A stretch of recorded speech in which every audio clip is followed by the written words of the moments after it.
In this video, I'll show you how to withdraw money from Uphold. First, open your web browser or the Uphold mobile app and sign into your account.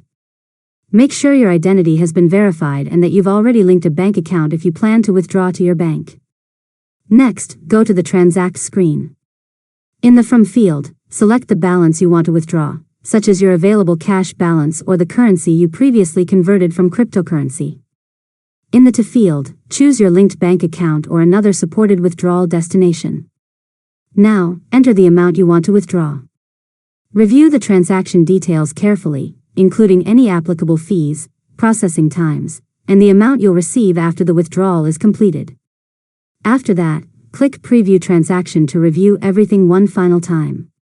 If all the details are correct, click Confirm to submit your withdrawal request.